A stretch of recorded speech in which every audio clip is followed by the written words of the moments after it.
जय गुरु जी, शुक्राना गुरु जी, सारी संगत जी को जय गुरु जी। ओम नमः शिवाय। शिव जी सदा सहाय। ओम नमः शिवाय। गुरु जी सदा सहाय। शिव पुराण श्री रुद्र संहिता खंड 5 42वां अध्याय हिरण्याक्ष वध। नारद जी बोले, हे ब्राह्मण, आप मुझे भगवान शिव की उन उत्तम लीलाओं के विषय में बताइए जिनकी ये लीलाएं बड़ी सुखदायिनी हैं। ब्रह्मा जी बोले, जलंधर के संहार के बारे में जानकर देवी सत्यवती के पुत्र व्यास जी सनत कुमार जी से यही बातें पूछने लगे। तब उनकी उत्सुकता देखकर सनत कुमार जी बोले, हे व्यास जी, अब मैं तुम्हें अंधकासुर नामक दैत्य के शिवगण बन उनकी भक्ति में लीन रहने की कथा सुनाता हूँ। एक समय की बात है, देवादिदेव भगवान शिव अपनी प्राण वल्लभा देवी पार्वती और अपने प्रिय गणों के साथ कैलाश पर्वत से काशी जा रहे थे। उनका विचार कुछ समय काशी में व्यतीत करने का था, इसलिए उन्होंने अपने वीर गण भैरव को काशी का रक्षक बना लिया और स्वयं सबके साथ सुखपूर्वक निवास करने लगे। एक बार भगवान शिव पार्वती देवी के साथ आनंद पूर्वक विहार करते हुए मंदराचल नामक पर्वत पर गए। एक दिन शिव पार्वती बैठे आपस में वार्तालाप और मनोविनोद कर रहे थे।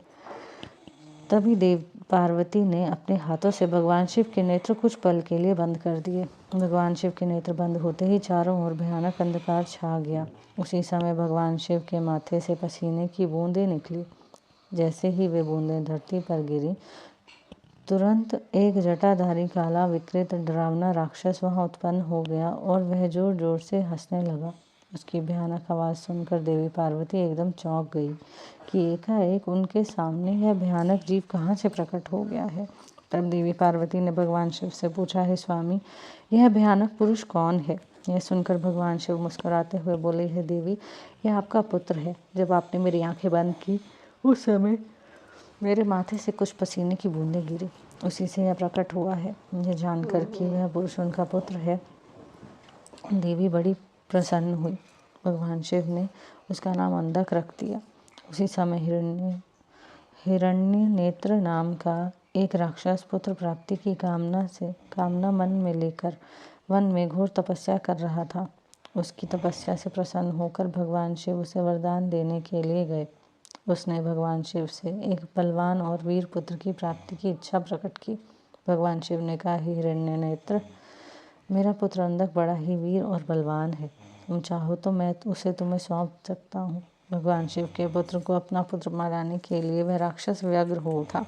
उस पुत्र को प्राप्त कर हिरण्य नेत्र बहुत प्रसन्न हुआ और उसे गले से लगा लिया। भगवान शिव पुत्र अंधक को हिरण्य नेत्र को सौंप कर अपने धाम को चले गए। हिरण्य नेत्र अपने प्रिय पुत्र अंधक को साथ लेकर अपने घर लौट आया और उसको बहुत लाड प्यार से पालने लगा। तत्पश्चात हिरण्य नेत्र ने, जिसे हिरण्याक्ष भी कहा जाता है, पृथ्वी लोक और पाताल लोक के राजाओं को जीतकर अपने राज्य में मिला लिया।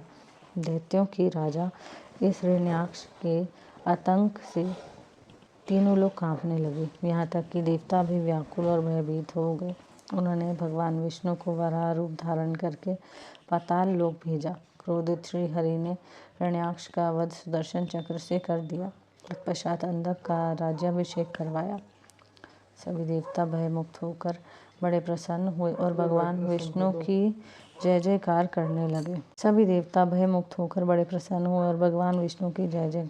लगे। भगवान श्री हरि विष्णु आशीर्वाद देकर अपने बैकुंठ धाम को चले गए।